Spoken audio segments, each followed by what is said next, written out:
Hi, good morning! We are back. How are you doing, guys? This is the Space Junkie team taking over on the What About It Plus channel. Hope you've been doing very well. We've been missing the last week's show due some sorts of reasons, but we are luckily back, and I've got David here with me. Hi, David. How are you doing? How are you doing? Hi, nice people all around the world. Yeah, we returned in to our usual Monday show, and yeah, we were just collecting some more info last time. That's why we haven't the live show. But yeah, we are back, and we will send you nice information with nice photos and so on. So let's do it. Let's do it. Okay. Okay, so we missed 2 weeks, so we're just gonna recap a couple of things that happened. Starting, I guess, with masses. We just show you a couple of photos that we got booster 16 there and ship 35 there, and by now none of them is there anymore, right?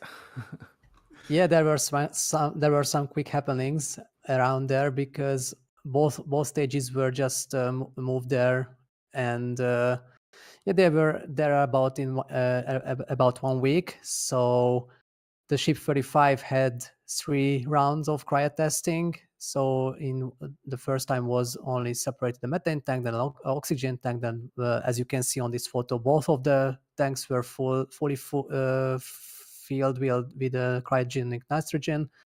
Then we had the booster 16 tests as well.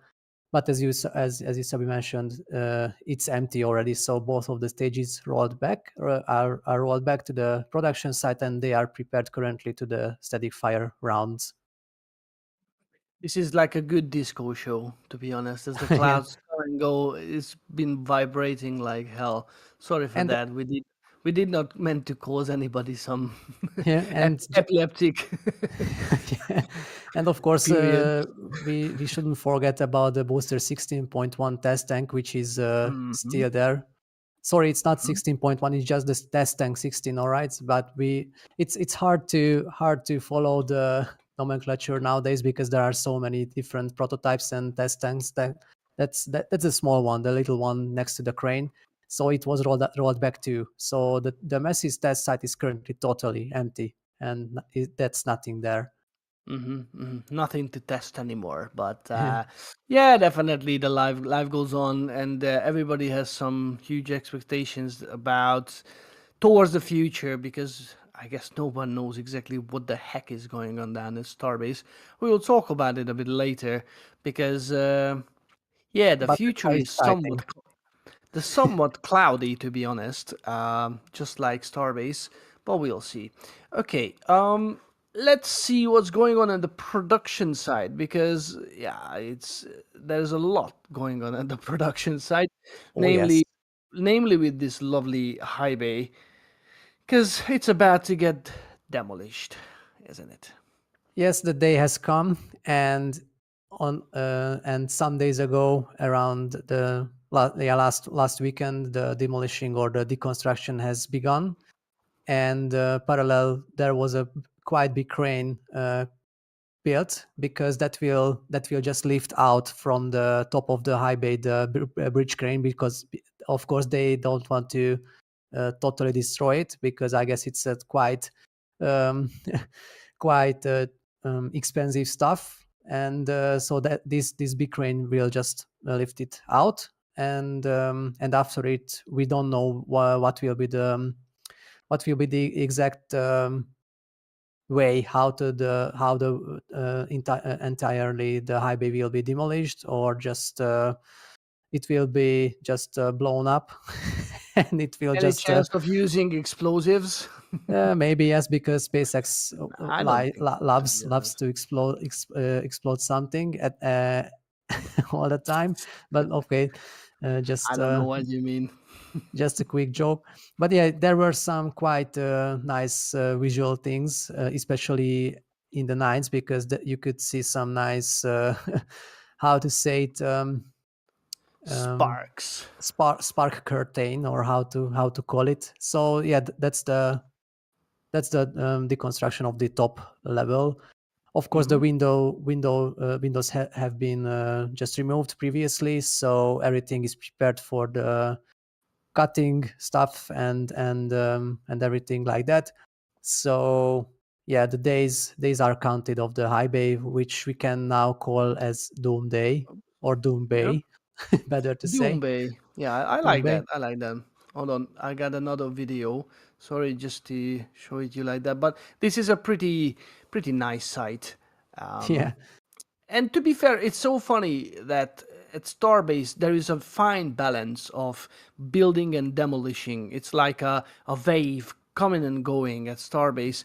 They always like to build and also demolish stuff. So I guess it's a fine balance between how the Starbase is evolving and becomes this huge mega factory down in South Texas. So I mean, they're doing it really well because at the yeah. moment it's really becoming like a mega factory. Yeah, but Right. we can have the feeling that it won't be ready anytime because SpaceX is building again and It's again and never again gonna be something. ready. It's never gonna be ready. There is no But point. It's like, okay, let's sit back and just produce. that's right. So yes, but because of the high base volume is not enough. That's why it has to be. It has to go. It has to go. And yeah, it was nice to have it. Nice to see it for some years. But Yeah, yeah, the thanks day for has being come. with us. Yeah, thanks. David, Thanks for your what do cooperation. yeah, thanks for being here.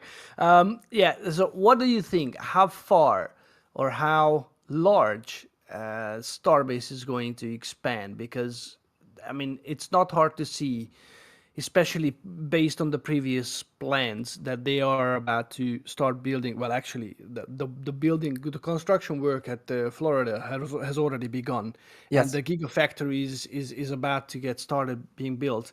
you mean So Gigabay they because Gigafactory is a different company. Gigabay, sorry, yes.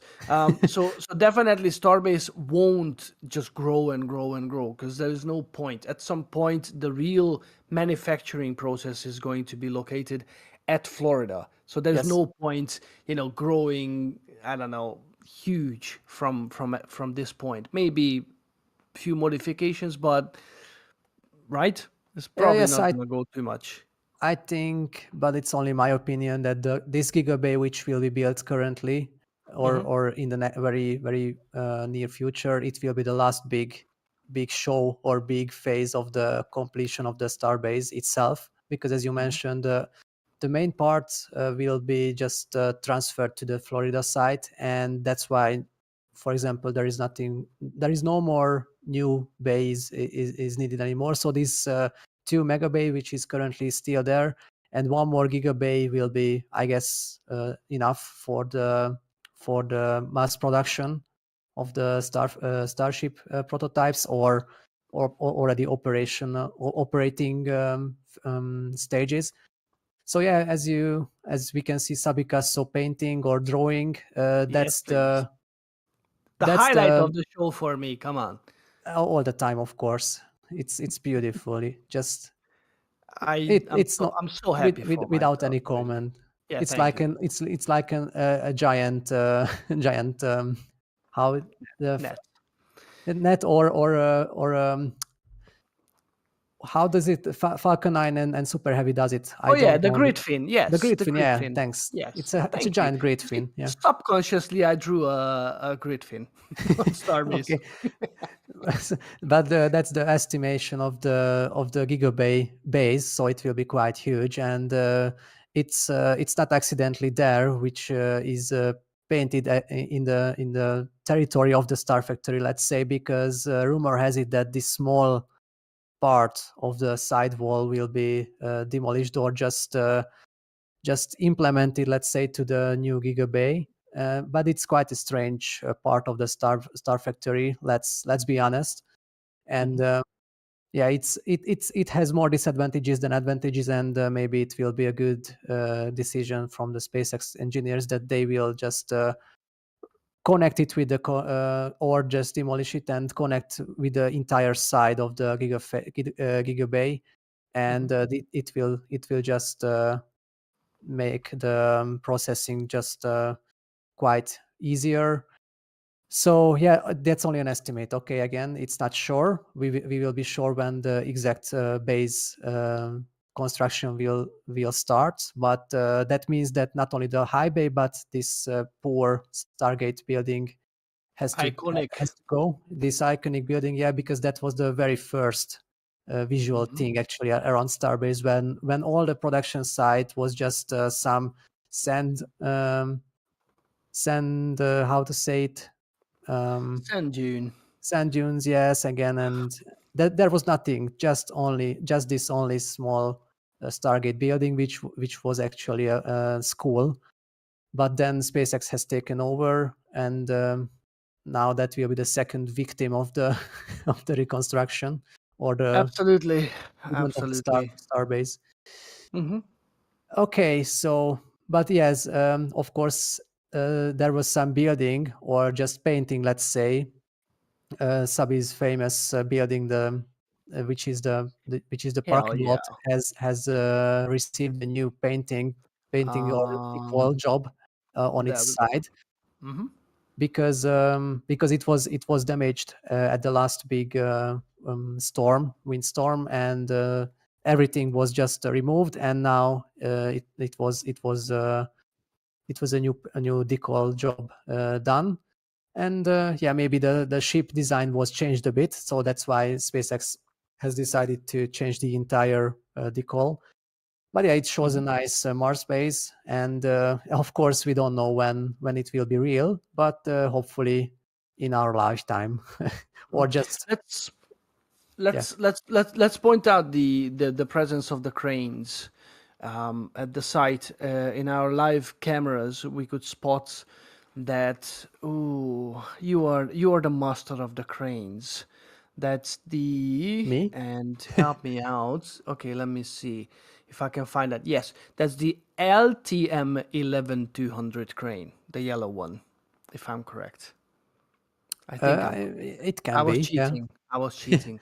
Because Yeah, usually you know the ones that on launch site you just say yeah. this is the I only know this LR one. 11,000 or which one? Which one? Yeah, LR that's 11,000? the ALAR 11,000, and Yep. Yeah. there is So another this one one is there. the LTM 11200. Not because anybody cares, but I'm just showing off a little bit. So yes, there are these two cranes, and definitely they are working on high bay. Let's point out that there are two boosters just left of it, and Hmm. that's booster 15 and booster 12, Yeah. and booster 15. So one of them is from flight 8, right? Booster Yes, the 15 booster from flight 8. 15, right. Mhm.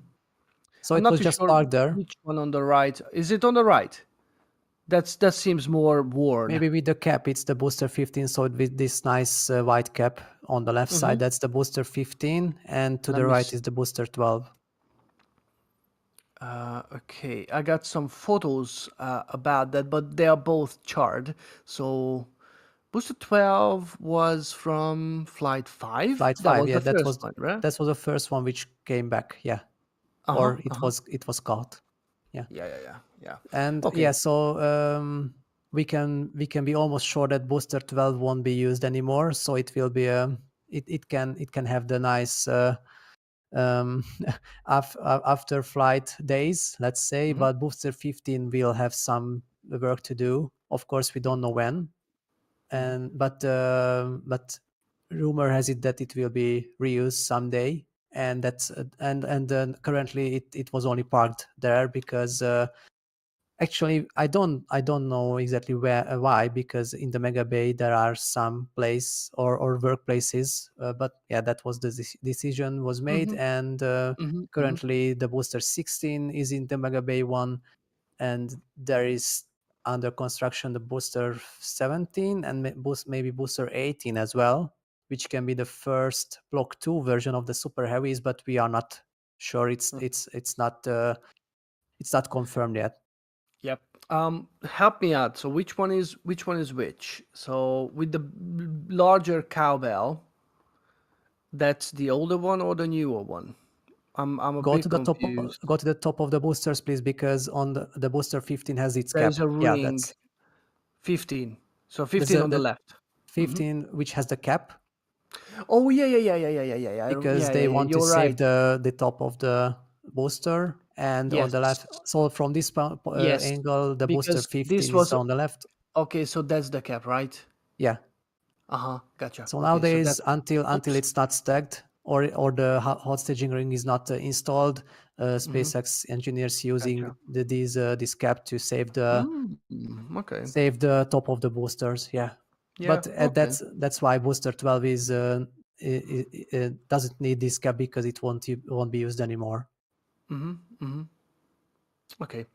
Right. Let me see if there's any question So in the chat. I don't see any. I will spend some time with it. But before we go, so we have seen this building or structure. So this is a new electrical control building, and it seems like this is for the new Tower 2 tank. So that has arrived. It's quite massive. We do you can show see. something because there is nothing? It's currently the live Oh, camera. oh Yeah, yeah. that's it. Thank you. So yeah, that's the huge structure that arrived Mhm. to the launch site, and also before we head back to there, they Oh, spotted I almost ship forgot the booster 36. 14. Sorry. Just staying at the Mega Bay because there is one more big uh, the main role of the maybe the next flight, Mhm. and it's not accidentally saying, but yeah, the booster 14 dash 2 can be reused for the first time at on the flight 9. So and it's currently in the Mega Bay 1. So I just forgot to mention it Mhm. previously. Yep. It's a bit Okay. confusing. The booster 14-2. That's just showing the number of flights. Hopefully, it's gonna do. But yeah. So that's still booster 14, but preparing possibly for the second journey to the edge of Yeah, space and back. Oh, that was everything beautiful. everything is pointing that direction. Let's stay about it. Okay, about pointy things. So the rocket must be pointy. So there we go. The Starship 36 or ship 36 has been spotted. It looks like the nose cone heat tiling has been finished or kind Mhm. of. It looks very solid and done. Not like ship 37. And That's a little yes, bit less. That's a little bit less finished. And also, you share this photo. This supposed to be 36. 36 as well. That's the Mm-hmm. main part of the 36. Yes, job is still to do on this one. A little bit, yeah. But We yeah, can say that. what we can see, the black ones are the ablative layer Mm-hmm. actually, which is coming to the exact to the that's the first level or first layer. There Then you there go. is again I forgot everything today. How to Lovely. this white layer This again. insulation. Insulation, Uh, thank you. And that's mhm, actually between the tiles and the ablative layer. cool. And then the tiles go on top of these. I think so. Si- Or Is it just thinking 16,000 about it, of them? maybe maybe it's different. Maybe it's different layers, but I'm not sure. So maybe the insulation is the first layer, then the ablative layer, and then the heat tiles. Yeah. To be honest, Because that from this point we can see the ablative layers are on the top of the insulation, right? hmm we are a bit unsure today, aren't we? Anyway, Um, uh, maybe. anyway, one way or the other, that's Yeah. definitely coming together. But there's a huge question mark related to what's gonna happen because the issue is still not solved, and as we talked about it on our channel, there is a huge question mark related to which way the Block 2 is going to go ahead and what kind of modifications they are going to do. Are they already planned something before Flight 8? and there were some changes made already related to ship 35 or ship 36. I don't think we know any of these. But I think everybody was surprised that they actually look like they are going ahead with ship 35, a flight test. And to be honest, I personally I joined the club of what the heck is going on club, because no, seriously, because what's the point of doing a third massive failed test? And on top of it, they already highlighted or announced then with the booster they are going to do some tests, and most likely there won't be any catch related to that either. Yes. So I'm just saying this because I can already see the headlines after Flight 9 that SpaceX is completely lost, doomed, lost their way. Starship program is over. Exactly, they lost both of the stages. And SpaceX is gone to bankruptcy, and that's all. yeah, so if it's the PR, I don't get it. I know they don't do it for the PR. I know that this is iterative development, and it means that they are trying to test every bit out of the tests. So it means that they are, after 3 successful booster landings, we can understand that if they're gonna sacrifice an already outdated booster, there's nothing wrong about that. They're gonna test some more radical sort of return profile. I'm on board with that. But with the ship, that there's no major modification seemingly has been done to the ship.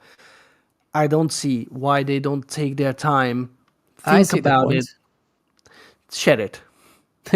So yeah, maybe I can share now Elon's thinking or way of thinking, Words of because wisdoms.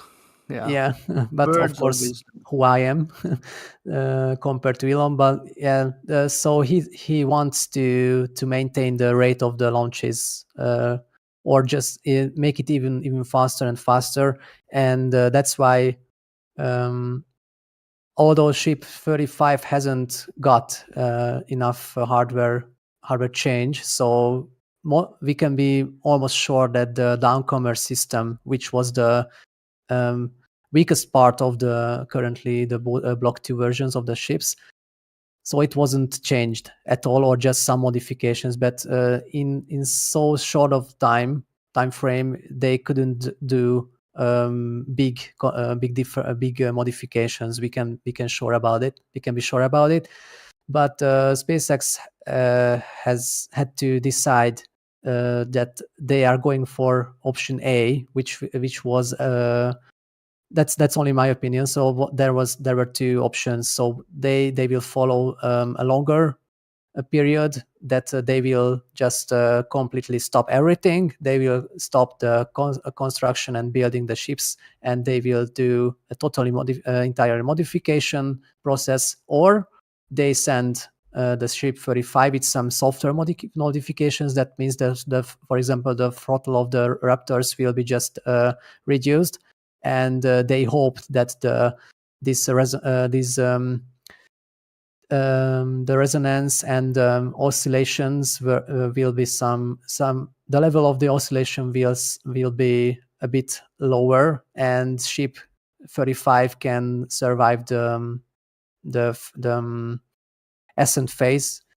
And now if it succeeds, then it will be successful, then SpaceX can finally test for example the test article deployment. So the 4, I guess it will be 4 or maybe some bit more Starlink demo deployments. They can test this way the Raptor reignition, and of course they can test the modified heat ties or heat the entire system. Because currently we can what we can see that SpaceX is frustrated. So the engineers are frustrated because they couldn't do an entire suborbital test flight with any Block 2 versions of the ships, and that's why they have decided to go for it. And they are doing some modifications in the software. And then let's say it, if ship 35 will survive, then it's a good point. If it doesn't, then the engineers will know that okay, the modifications are still not sufficient, and with the ship 36 they have to do much bigger modifications, not only in the software but of course in the hardware as well. Mm-hmm.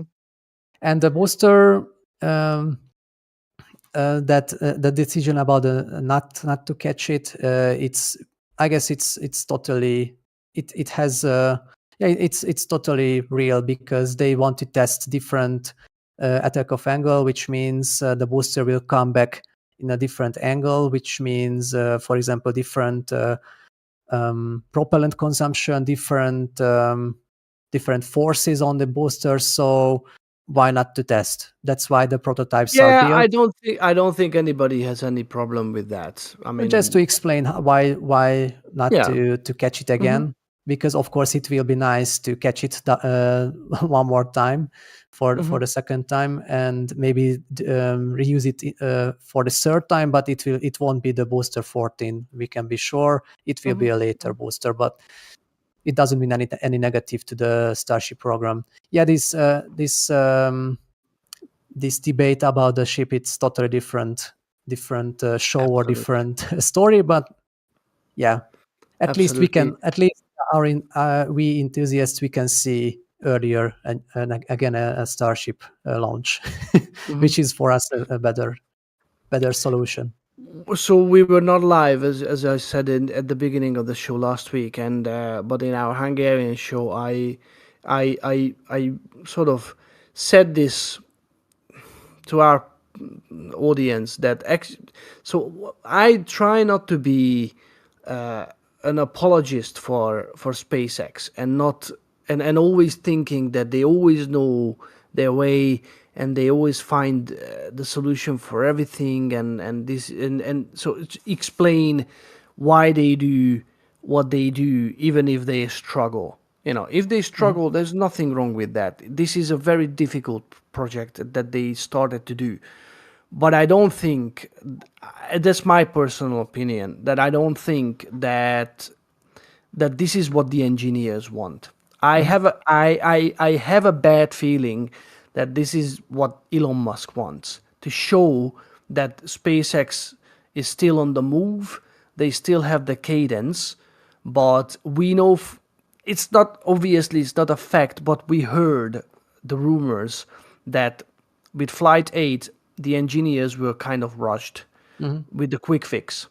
And I guess again that is coming from Elon, or from the top, sort of pushing them and doing it because they want the whole program to roll and go on. But we can see that it did not work out, and this is the first time since the integrated flight tests are on that they had an issue and they couldn't tackle it. And if they gonna, okay, in the name of let's get more data, they can try to launch it again, and it would be nice to justify the Block 2 shape, the new flaps, the new systems, but Mhm. because it's limping, because they're only just trying to deal with it, but it's not a solution.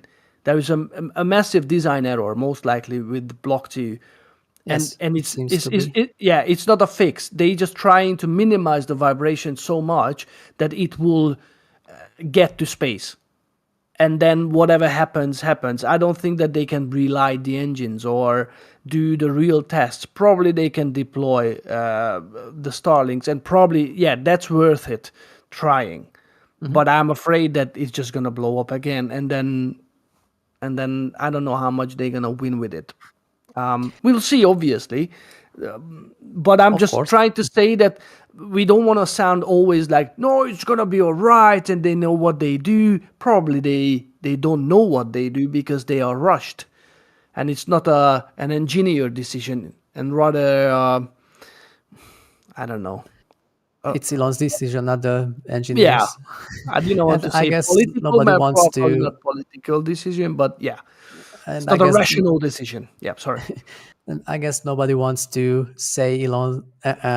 It's not like that because maybe next time he doesn't want to go Yeah, into office.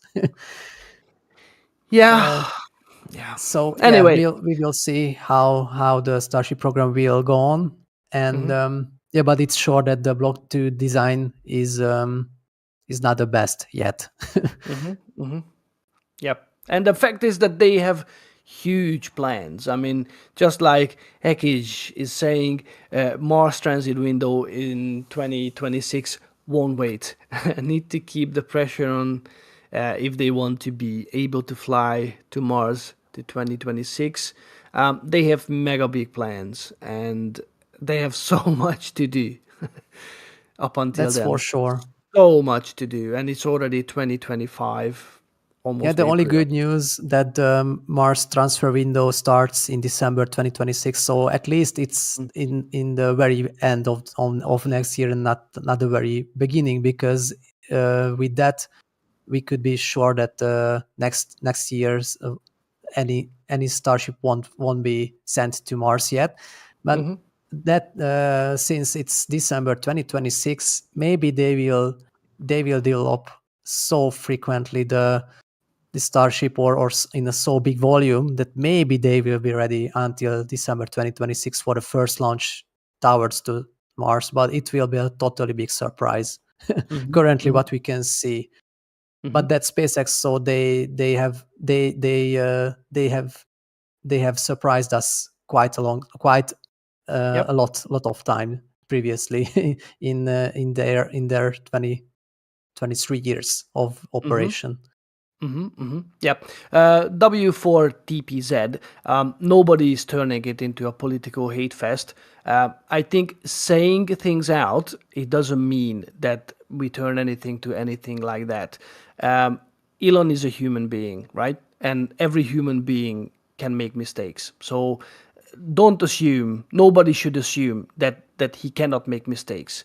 He can probably he can see the big picture, but it's not about his personality, don't get me wrong. It's just the fact that there are people, I guess, in the community who always justifying every bad and trying to say no, they know what they do. No, probably they sometimes they lose their ways just like everybody else, and there is nothing wrong with that. It's just we And just that's no talk about politics it. inside there, so it's only Absolutely. Absolutely. it's engineer side, not politics side. So Exactly. they Exactly. can be wrong, they can be right. That's how the development phase is going on, and this iterative way of the Yeah. development. I'm just saying that I mean the development of Starship is always, we talked about it as well, the evolution. If anybody looks back, they used to have star test articles. They tested this, they tested out. If it doesn't work, they go on with another solution. But making mistakes by rushing, I mean, just look at SN11.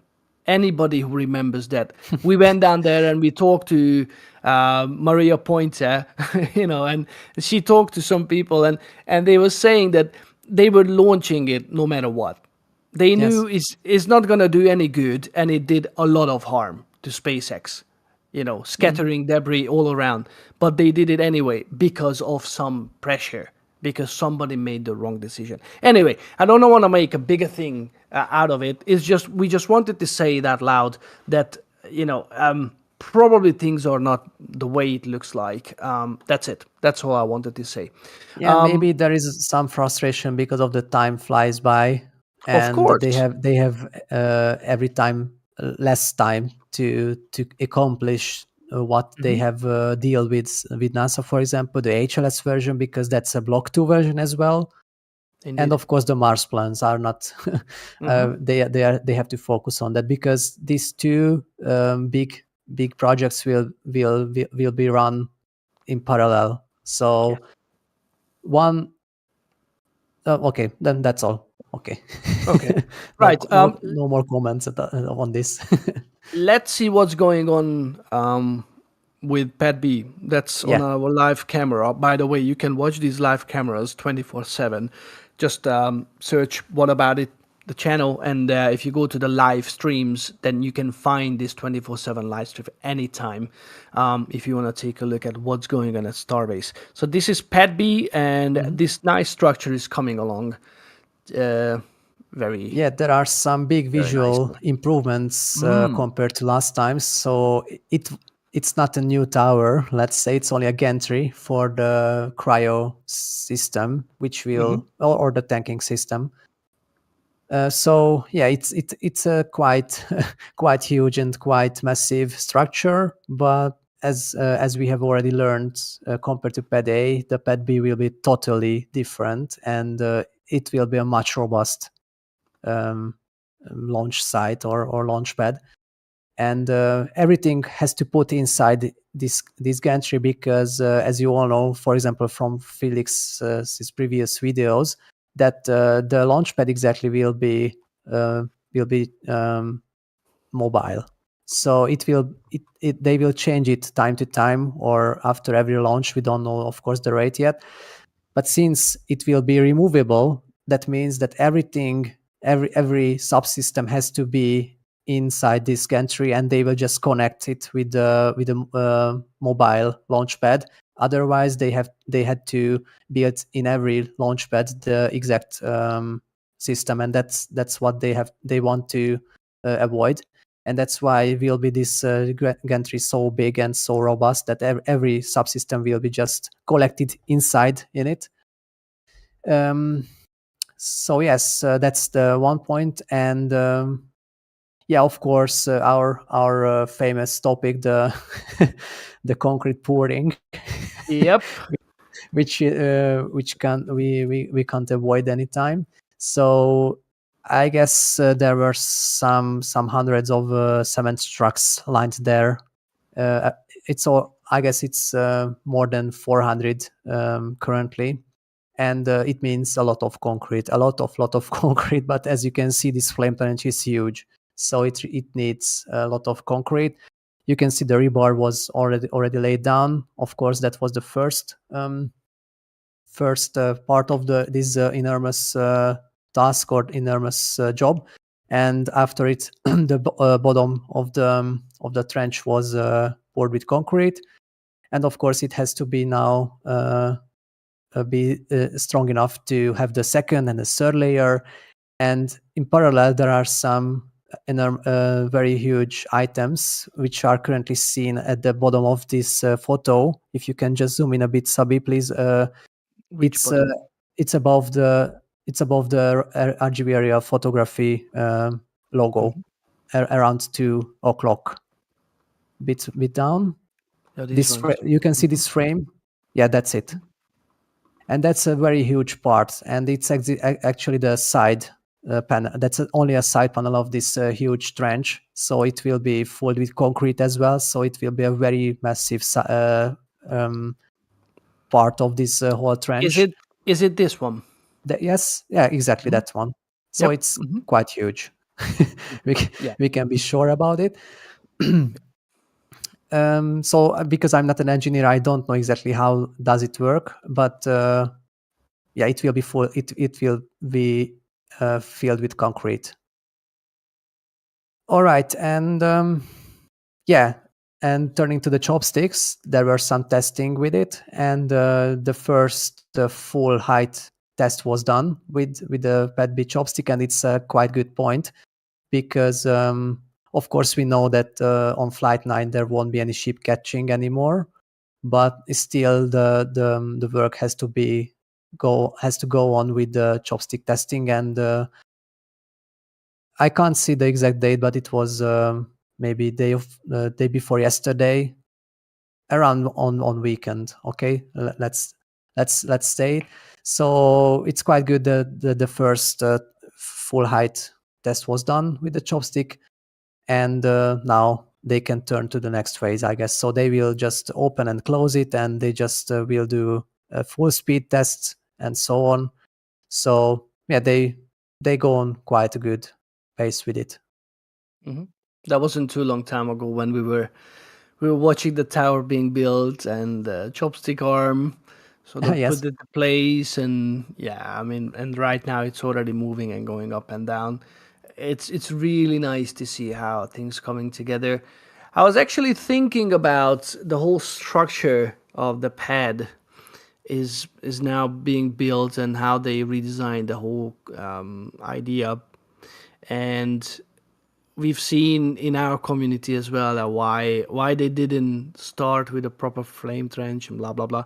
I think people forget that they learned so much Hmm. with Pad A, so much on how to operate it, how to build it, what's the best design. And I think people tend to forget that this is a test site. This is a test area where everything is a prototype, Hmm. and this is the pathfinder sort of location, and everything that's crystallizing here, all the knowledge they gather, this is going to be implemented when they build the whole facility in Florida, the many launch pads. And yeah, so that's, I think it's so important to acknowledge. Yeah, and it's quite interesting that, however, there wasn't any launch from Pad B.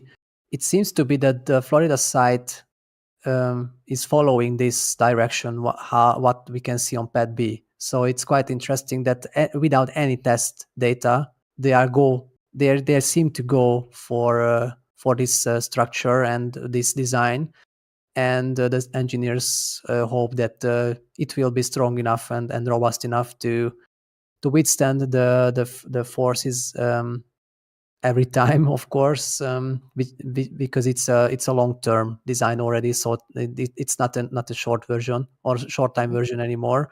So Mhm. they have to think about the long term using, which means, of course, around weekly launches from only from that um, only from that launch site or launch pad, It because just that's sounds another crazy. Yeah. that's another interesting comment from Elon from last week, that I guess he has answered to Marcus House, that they are focusing already on Block 3 version of ships. However, they couldn't use or couldn't test, sorry, properly the Block 2 version yet. Of course, Mhm. it doesn't mean that they can't go parallel with the development of the Block 3 versions. And the other more interesting part of the answer was that they are focusing, or they are aiming the weekly launch rate in about 12 months, so in, let's say, in 1 year. And it's seeing the current current phase or current situation. Maybe it's again a smart it's a too optimistic Elon time, but let's see, of course. Yep. And It would be nice. It would be awesome, if they could really ramp up the launch cadence. of Um, course, yeah. yeah, yeah. Yeah, and of course, they are rushing with this pad B, sorry, because once they are finishing the entire stage 0, let's say let's keep it that way. That's a stage 0. Then they can focus even more and more to the Florida side, because they can start the testing here at pad B at Starbase, and they will have the first test data, and it will help a lot for the engineers. Um, that they can go for, or they can proceed with the Florida test site or launch site progress, or they have to redesign anything. So that's why they are rushing it very hard now, and we can Mhm, see day by day a lot of progress around SPED B. mhm, mhm. Absolutely. Um, Again, very important that this is stage 0. There's a reason why they call it that way. This is just as important as the first or the second stage, because without this whole facility, the fast, not just reusable, but rapidly reusable system is unimaginable. Mhm. It's just never going to happen if they don't nail how to build a system that can withstand regular launches. Weekly launches, that's, I don't know. I mean, if it wouldn't be SpaceX, I think a lot of people would just say, yeah, get lost. But because it's SpaceX and they've been now so many launches with Falcon 9 and the thing they did with Falcon 9 and also how the Starship program just curves up and we see from, from just silos being cryo tested hopped and then high altitude flown and then the integrated flight tests. I mean, there was so even just with the integrated flight test, the the the development, the evolvement of this whole vehicle is staggering. It's unbelievable, and I've never seen one. We've never seen a launch live, but I'm sure this is the best thing that anyone can do. And this is the biggest, most powerful, and probably fully reusable rocket that we're gonna see. So they are planning big things, and yeah, that's part of it that they stumble. There's nothing wrong with that. Yeah, and what we just mentioning all the time, but we can't highlight it enough that we can be very lucky to see and watch Yep. the everyday development of this beautiful rocket. Of course, it's not operational yet, but yeah, anyway, it's still a very good point. Just compared to Blue Origin, for example, they are doing their job quite well, and hopefully they will be successful with New Glenn. But we can't see anything about it. How they processing with the development, how they redesign something. We can't see anything. They have just this huge um, factory down there in Florida, and that's all. We can't look into there. And of course, Tim Dodd could look into there, but that was only one time. But it's not totally the opposite. How we can just look into the Starbase everyday life and what are they doing out down there. Yep. Indeed. Yeah, we will see how it's curving. It's very interesting to see. Yeah, I don't know what to expect, to be honest. They have big plans. I see all kinds of videos now, and I think a lot of people still holding on that this is a successful program. I think we are part of those that camp. But I can see so many people started doubting now this whole program and how feasible it's going to be. One thing is sure, Elon likes to say things out loud that sometimes it happens, sometimes it doesn't. And the dates are, they almost never happened. So, but it's good to know that there is such a team that's working at SpaceX that if there is a company that can accomplish these kind of things, then this is the company. And I think we're gonna see some amazing stuff. What I wanted to bring, I don't know, is there anything else you want to cover, or we covered everything we wanted? I guess that was all. There is this huge, how can I say?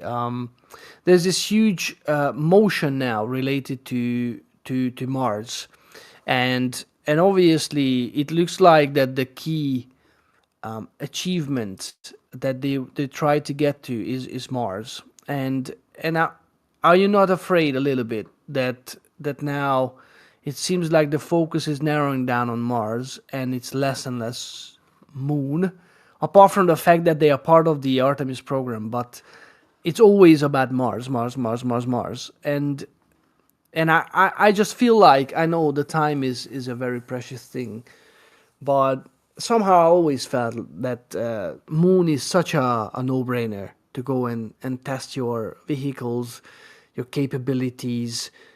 Again, we had Intuitive Machine's second failure to land on the Moon. A lot of people were raising the fact that the point that what if this tall structure is not capable of landing on the polar region? What do you think about that?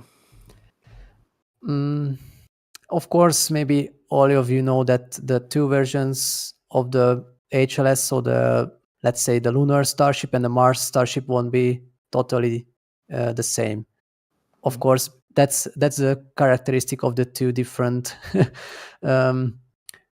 not planets, because moon is not a planet. So there are some differences between the two objects, let's say, and that's why I can see that they can go with the development in parallel. I mean, with the lunar Starship and with the Mars Starship. I will just call it like that.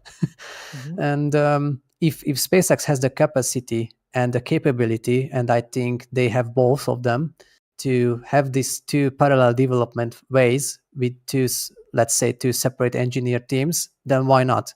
Because as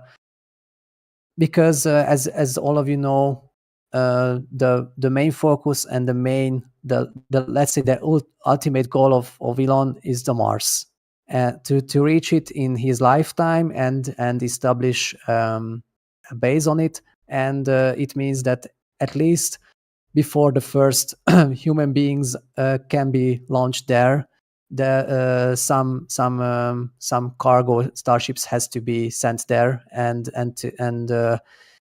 let's say do the trainings of the landing. And it doesn't mean that they don't have the focus to the moon, because they have this quite big contract with NASA, with the HLS contract.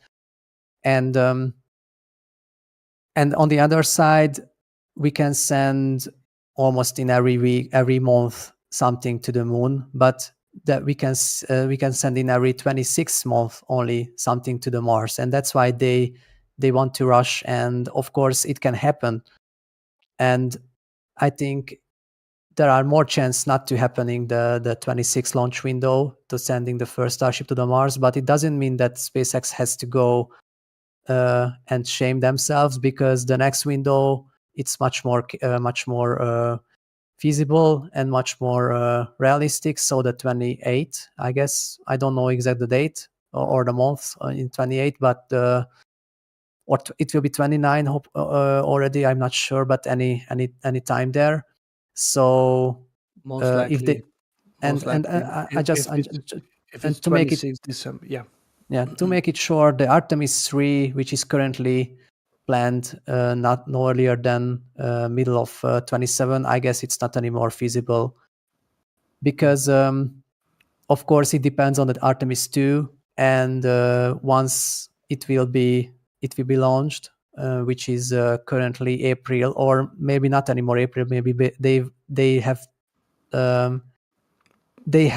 pushed it to the left, surprisingly, to February 26. But let's keep it April 26, okay? And it has to be at least 1 year between Artemis 2 and 3, and which means SpaceX has quite some time to make the HLS version full, and they have to do, of course, a cargo mission before, as well, let's say a demo version or demo launch.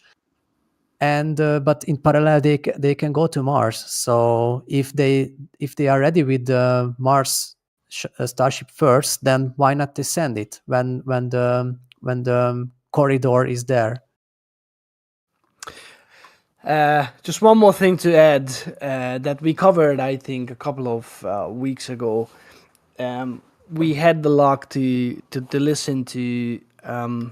Robert Zubrin's talk, and he was actually laid down a very feasible idea with the Starship Mini.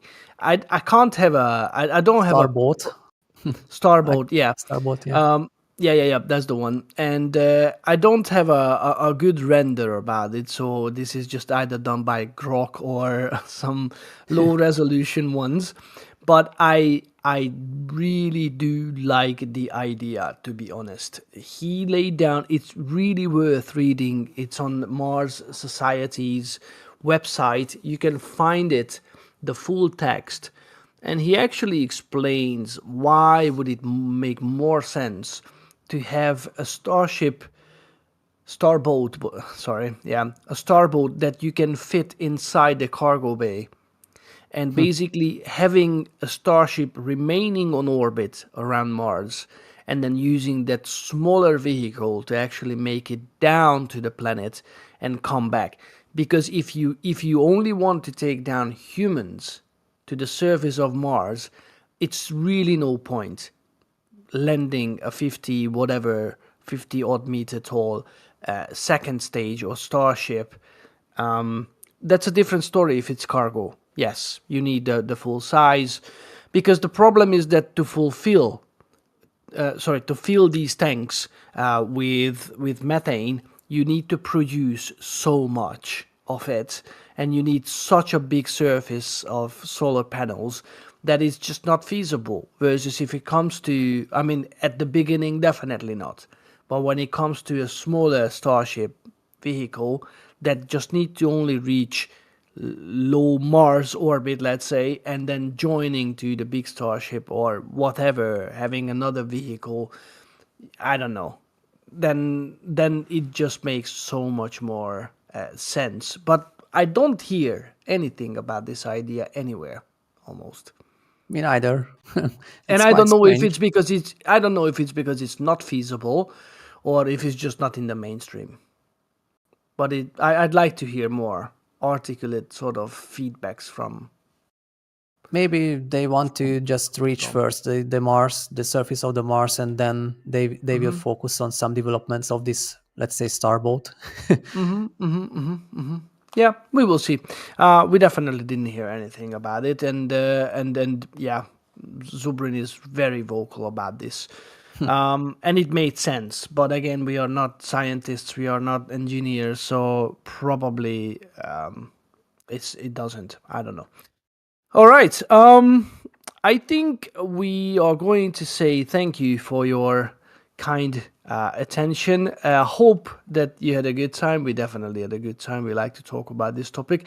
Hope it wasn't too negative or dark at some point, but I like to keep the sort of the realistic approach on, because we don't try to be a naysayers, but we don't want to be SpaceX fanboys either. So we always try to position ourselves, I don't know, to the rational ground, and approach this amazing program from different angles. So I hope you like what you heard.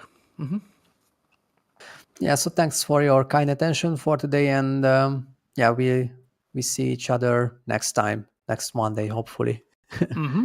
Definitely, we will be back. Up until then, we wish you a great week. Enjoy your week. Hopefully, it's gonna be filled with some cool space news as well. Don't forget to watch the episodes, the What About It episodes on Tuesdays and Fridays. We love them. Hope you love them, and definitely share the 24/7 live stream as well, because the guys invested so much into these amazing camera views.